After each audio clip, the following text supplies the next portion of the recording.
দিন এরপরের দিন চলে যায়। কাফেররা কয়, মুহাম্মদ তুমি না বলেছিলা আগামীকাল বলবা, আজকে বলো না কেন? রাসূল কোনো জবাব দিতে পারেন না।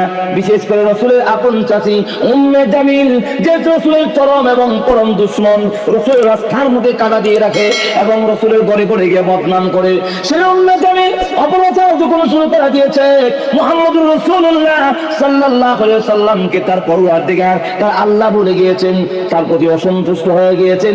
যে শয়তানটা তার কাছে আসতো, ওই শয়তানটা আর এখন আসে না। জোরে কান্না নাউযুবিল্লাহ। শয়তান জিবরাইল আলাইহিস সালাতু ওয়াসসালামকে আটকাইতে বলেছে। আল্লাহ রাসূল চারামুনি হয়ে গেল, হে পরওয়ারদিগার, আমার নিজের পক্ষ থেকে আমি একটা কথাও বলি না। তুমি বললে ধর্মীয় ব্যাপারে আমি বলি, আর তুমি না বললে ধর্মীয় ব্যাপারে আমি একটা কথাও আমার নিজের পক্ষ থেকে বলি না। মুস্তাফা হারগির নাগুতি তানাগুতি জিবরাইল, মুস্তাফা হারগির নাগুতি তানাগুতি জিবরাইল, জিবরাইল হারগির নাগুতি তানাগুতি রব্বে জলিল। রাসূল কোনো কথা বলেন না, জিবরাইল না বললে, জিবরাইল কোনো কথা বলেন না, আল্লাহ রাব্বুল আলামিন না বললে। আল্লাহ তুমি কি করলা? কেন গো তাদের সামনে আমাকে অপমানিত করলা? আল্লাহ কেন লাঞ্ছিত করলা? কেন তোমার জানা রাসূল মনকুল হয়ে পড়লেন? আল্লাহ রাব্বুল আলামিন তখন রাসূলের মন খুলল, এই ক্ষুণ্ণতা দূর করার জন্য, রাসূল মনকে খুশি করার জন্য, আর কাফেরদের দাঁত ভাঙা জবাব দেওয়ার জন্য এই সূরাতুদ দুহা নাযিল করেছে। কিভাবে জবাব? এখন আসুন সামনের দিকে যাই, জবাবটা কেমন হইল? আল্লাহ রাব্বুল আলামিন বলেন, ওয়াদুহা ওয়াল্লাইলি ইযা সাজা মা বাদ্দাকা রাব্বুকা ওয়া মা ক্বালা। হে নবী, ওয়া অর্থ হলো শপথ। আমি আল্লাহ শপথ করে বলি। কিসের শপথ? দুহার শপথ। দুহাত মানে দ্বিপ্রহরের চাষের মধ্যে আমি শপথ করে বলি। ওয়াল্লাইলি এবং রাত্রির শপথ। রাত্রির কোন সময়? যে সময়টা হলো ওয়াল্লাইলি ইযা সাজা, রাত্রির অন্ধকার কিন্তু সূর্য অস্তমিত হওয়ার সাথে সাথে অন্ধকার হয় না, আস্তে আস্তে আস্তে আস্তে অন্ধকার পূর্ণতায় যায়। জোরে কোন ঠিক কিনা? আরো জোরে কোন ঠিক না? সন্ধ্যা হওয়ার পরে কিছুক্ষণ পরে 1 ঘন্টা পর্যন্ত আলো দেখা যায়, 1 ঘন্টার পরে আস্তে আস্তে এশার নামাজের সময় হইলে পরিপূর্ণ অন্ধকার হয়। আল্লাহ রাব্বুল আলামিন বলেন, আমি রাত্রির ওই সময়ের কসম করে শপথ করে বলি, যেই সময় অন্ধকার পরিপূর্ণতায় পৌঁছে, মা বাদ্দাকা রাব্বুকা ওয়া মা ক্বালা। হে নবী, কাফিরদের কথায় আপনি ভুলে যায়, আপনি মন ক্ষুণ্ণ হয়ে আল্লাহ আপনার চেহারা মলিন করেন না। হে গো আমার বন্ধু, ও আমার পেয়ারা হাবিব, আমি আল্লাহ রাব্বুল আলামিন এত কিছু কোন পয়গম্বরকে বলি নাই। আমি আপনার বেলা যা বলেছি, আপনার চেহারা মলিন হইলে আমি আল্লাহ বরদাস্ত করি না। সমস্ত পয়গম্বররা আমাকে খুশি করার জন্য সব কিছু উৎসর্গ করেছে। ইব্রাহিম আলাইহিস সালাতু ওয়াসসালাম আমাকে খুশি করার জন্য আগুনে ঝাঁপাইয়া পড়েছে, সন্তান কুরবানি দিয়েছে, আদরের স্ত্রীকে নির্বাসিত করেছে। এমন জায়গায়, যে জায়গায় পানি নাই, গাছ তরলতা নাই, বৃক্ষ নাই, খেত কামান নাই, একমাত্র আমাকে খুশি করার জন্য ইউনূস আলাইহিস সালাতু ওয়াসসালাম মাছের পেটে চলে গিয়েছেন আমাকে খুশি করার জন্য। জাকারিয়া আলাইহিস সালাতু ওয়াসসালামকে দ্বিখণ্ডিত করা হয়েছে আমাকে খুশি করার জন্য। ইউসুফ আলাইহিস সালাতু ওয়াসসালাম 7 বছর 7 মাস 7 দিন পর্যন্ত জেল খেটেছেন আমাকে খুশি করার জন্য। হযরত আদম আলাইহিস সালাতু ওয়াসসালাম পৃথিবীতে গিয়ে উলঙ্গ অবস্থায় 350 বছর কান্নাকাটি করেছেন আমাকে খুশি করার জন্য। ওগো আল্লাহর নবী, সকলেই আমাকে খুশি করতে চেয়েছে। লামিয়াতুল হাকিমিন আল্লাহ রাব্বুল আলামিন বারবার জিবরাইল পাঠাইয়া কোরআনের আয়াত নাযিল করে হাউজে কাউসার দিয়া, জান্নাতের আপনাকে সর্বোচ্চ স্থান দিয়া, কিয়ামতের কঠিন ময়দানে শাফাআতে কুবরা দান কইরা, বিভিন্ন জিনিস দান করে আমি আল্লাহ আপনাকে খুশি করতে চেয়েছি। টাকা দেখুন, সমস্ত পয়গম্বররা আল্লাহকে খুশি করতে চেয়েছেন, আর আল্লাহ রাসূলকে খুশি করতেছে। তখন চিন্তা করেন আল্লাহ রাব্বুল আলামিন কাছে রাসূল কত প্রিয়। জোরে কোন ঠিক খেলা আর জোরে কহা বাড়া আমার। আসলে এই জন্য সামনের দিকে যাই। আল্লাহ রাব্বুল আলামিন বলেন ওয়াদুহা, বিস্তারিত আলোচনা করতে গেলে ওয়াদুহা ওয়াল্লাইলি ইযা সাজা, এখানে 3 দিন যাবে। ঘুমায় গেছেন কেন কি আপনারা? অসুবিধা হইতেছে? তাহলে আসুন সামনের দিকে যাই। সংক্ষেপে বলি, আল্লাহ কেন শপথ করলেন? শপথ কার নামে করা হয়? আমরা তো শপথ কোন জিনিস বিশ্বাস করানোর জন্য বলি আল্লাহর কসম। জোরে কোন ঠিক কিনা? আরো জোরে কোন ঠিক না? কেউ আমার কথাটা বিশ্বাস না করলে বলি আল্লাহর কসম, যে দেখো আমার কথার মধ্যে কোনো সন্দেহ বিশ্বাস দেওয়ার জন্য আমরা শপথ করি। আর আমরা অনেক সময় শপথ আবার করি, আমি এই কাঠটা বইয়ে কইলাম কাঠের কসম আছে না এরকম, আর এরকম নাই মাজারের কসম, আল্লাহর গোটের ওয়ালটা ধরে কইলাম এটার কসম আছে না এরকম। আল্লাহ ছাড়া আর কোন জিনিসের কসম খাওয়া, শপথ খাওয়া বান্দার জন্য জায়েজ নয়। কথা বুঝছেন? একমাত্র কসম খালি কার নামে করতে হয়? আরো যখন কার নামে? আল্লাহর নামে।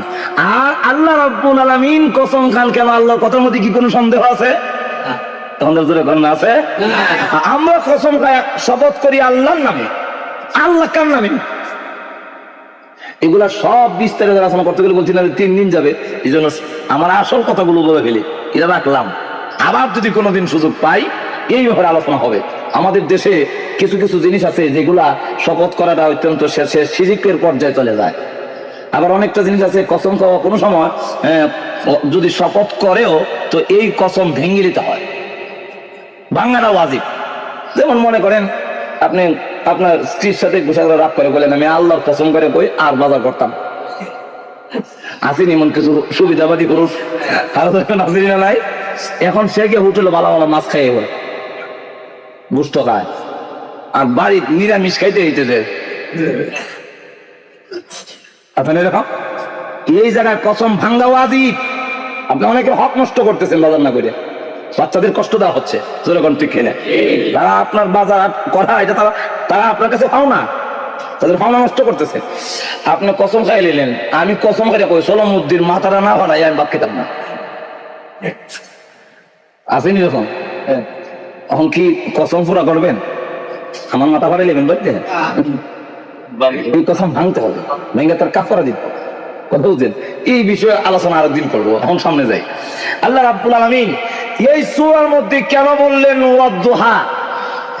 এক সূরার মধ্যে আছে ওয়াল ফাজরি, আছে না এক সূরা ওয়াল ফাজরি ওয়া লায়ালিন নাস, ফজরের কসম। আর এক সূরার মধ্যে আল্লাহ রাব্বুল আলামিন বলেন ওয়াল আসর, আসরের কসম। আছে কি না? এখানে যদি বলতেন ওয়াজ-যুহরি ওয়াল লাইলি ইযা সাজা, যোহরের কসম, তাহলে সুবিধা হইতো, সিরিয়াল ঠিক থাকতো।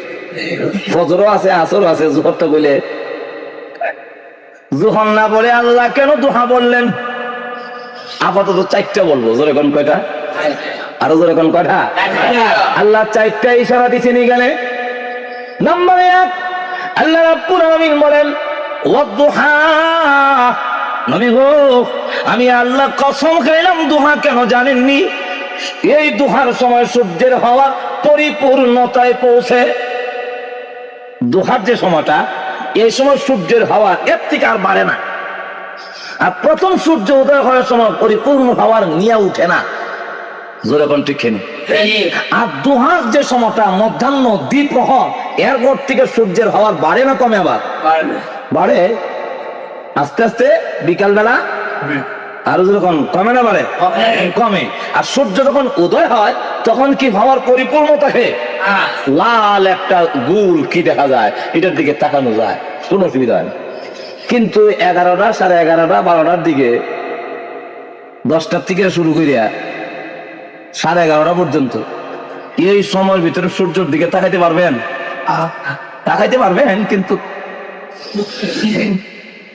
ঠিক না? আমার আল্লাহ রাব্বুল আলামিন ইঙ্গিতে বুঝান, ওই যে তামাম পৃথিবী আলোকিত করার জন্য আকাশে একটা সূর্য উদয় হয়, হয় না? হয় না? এটা নিজে নিজেই হয় না? কেউ আছে? আরো যখন আসেনি না নাই?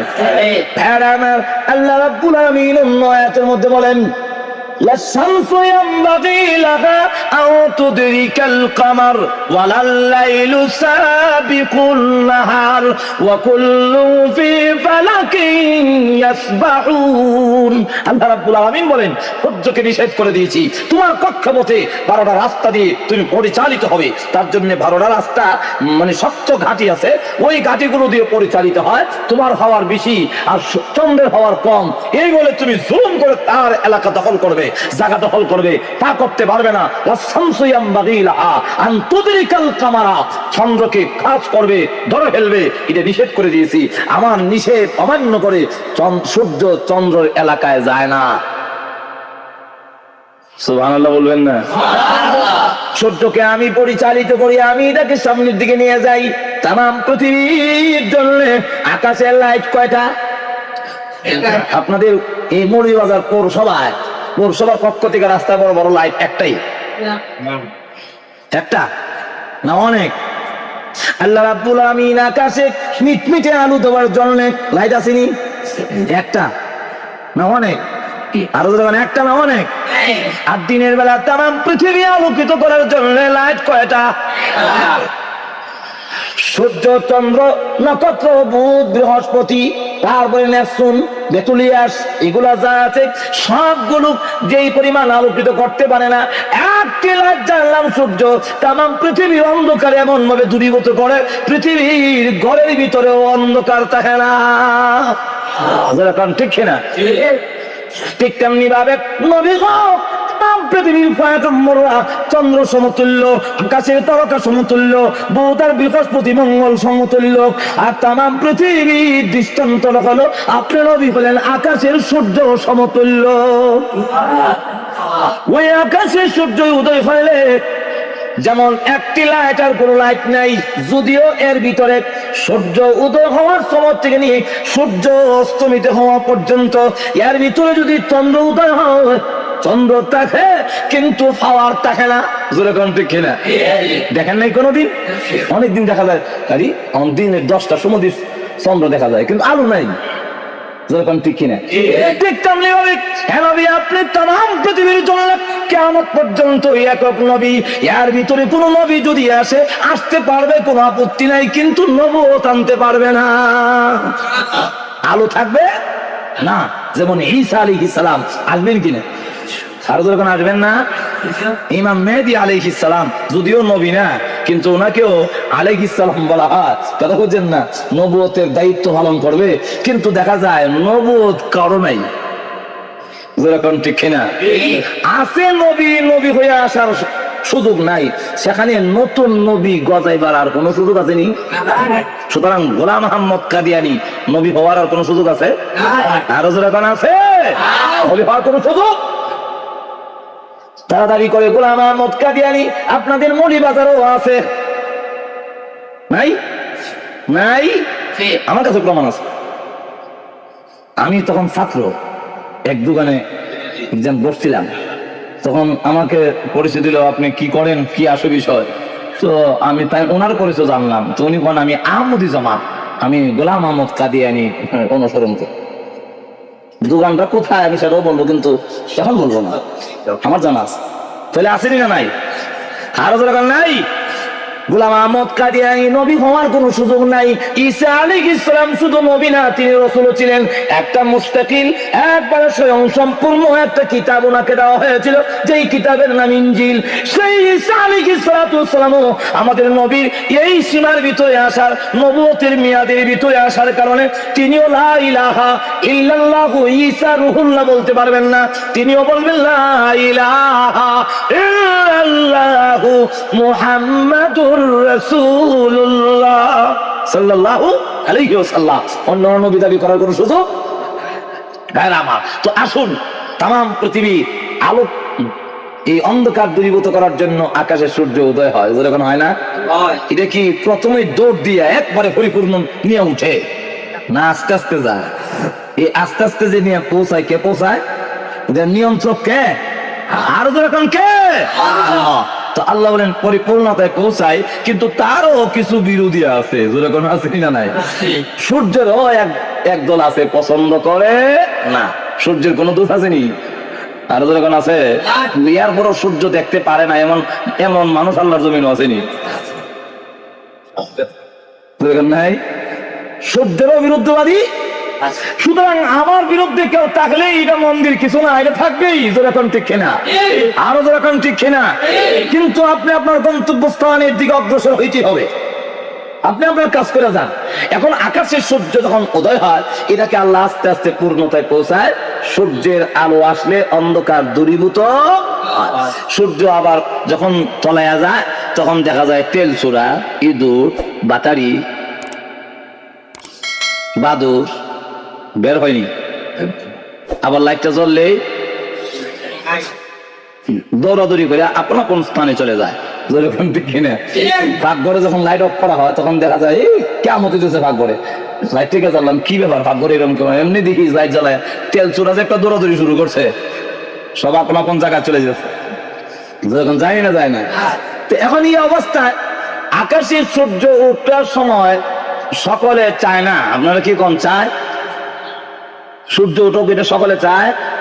যারা সিং করে ঘরের ভিতরে ঢুকে এরকম একজন সুর আছে, যেরকম আছে না নাই, ওরা চায়নি যে গাতা পুরার সময় সূর্য উঠুক, আরো যেরকম চায় চায়। আচ্ছা, যারা ইন্ডিয়ার বর্ডার দিয়া মাল নামায় চিনি 2 নম্বর, ওরা চায়নি ইন্ডিয়ার বর্ডার সূর্য উঠুক, আরো যেরকম চায়। যারা সন্ত্রাসী করে রাস্তাঘাটে ডাকাতি করে ওরা কি চায়নি যে ডাকাতি করা অবস্থায় সূর্য উঠে দেখা, আরো যেরকম চায়। বরং 2 নম্বর কাজ, 2 নম্বর কাজ বোঝেন তো, 2 নম্বর কাজ খারাপ কাজ। এটি আলোতে তুলনামূলক আলোতে বেশি হয় না অন্ধকারে বেশি হয়, কারণ 2 নম্বর কামটা অন্ধকারের কারণে ধরা করে কম, ঠিক না? তো 2 নম্বর কাম যারা করে তারা আলো সহ্য করতে আরো এমনি বলে, মনের বাতি বড় বাতি লেমের বাতি লাগে না, আল্লাহ নাই।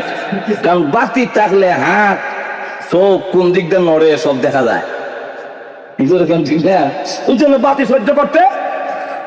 এখন আসুন, বিশেষ করে তাফসীরের কিতাবে পাখির নাম ধরে উল্লেখ করেছে, তাকে আরবিতে বলা হয় ফুফাক, উর্দুতে বলা হয় চামকাদা, বাংলা বলা হয় বাদুর। আসেনি আপনারা সাঞ্চুরানি, এই সাঞ্চুরা যে সূর্য উঠুক এটা চায়নি, কারণ হে যে কাম করে 1 নম্বর না 2 নম্বর, 2 নম্বর কলার চুরি বাড়িছে রস চুষা খাইলে, ঠিক না?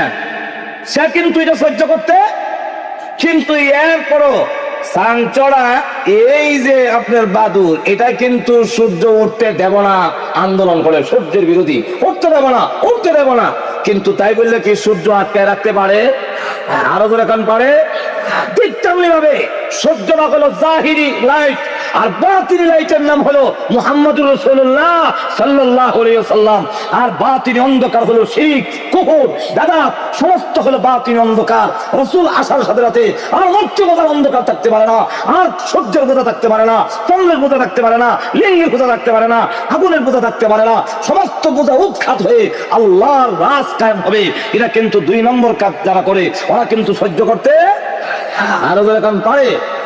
এখন বলুন, রসুলের দাম বেশি না সূর্যের দাম বেশি? এখন এখন না, রসুলের সাথে দাম বেশি আর কম করবেন, রসুলের সাথে সূর্যের কোনো তুলনাই হয় না। আপনারা কি কর আরো এখন ঠিক না? রসুলের সাথে সূর্যের কোন তুলনা হয় না। সূর্যকে যদি তার বিরোধীরা আটকায় রাখতে পারলো না, বদনাম করে অনেক কিছু করে, কিন্তু এরপরে সূর্যকে আমি পূর্ণতায় পৌঁছাই, আটকায় রাখতে পারে না। ঠিক তেমনি ভাবে ওই কাফিরদের কথায়, উম্মে জামিলের কথায়, মুশরিকদের কথায়, কাফিরদের কথায় আপনারা চেহারা মলিন করেন না। এই তামাম পৃথিবীর শিরক আর কুফরের অন্ধকার দূরীভূত করার জন্য আপনার নবুয়তের সূর্যের লাইটটাকে আমি আল্লাহ পরিপূর্ণতায় আমার জিম্মাদারিতে পৌঁছাইয়া দিব। কেউ আটকে রাখতে, এই কথাটা বোঝাবার জন্য আল্লাহ রাব্বুল আলামিন বলেন ওয়াদ-দুহা ওয়াল-লাইলি ইযা সাজা। কালুদ্দিন আকাশের সূর্য আর বিস্তারিত আলোচনা করতে গেলেন লম্বা সময়। হ্যাঁ, কেন আল্লাহ দুহা দিয়ে শুরু করলেন? গেল একটা, সংক্ষেপে বলি, কটা গেল? আরো যখন কটা? নম্বর 2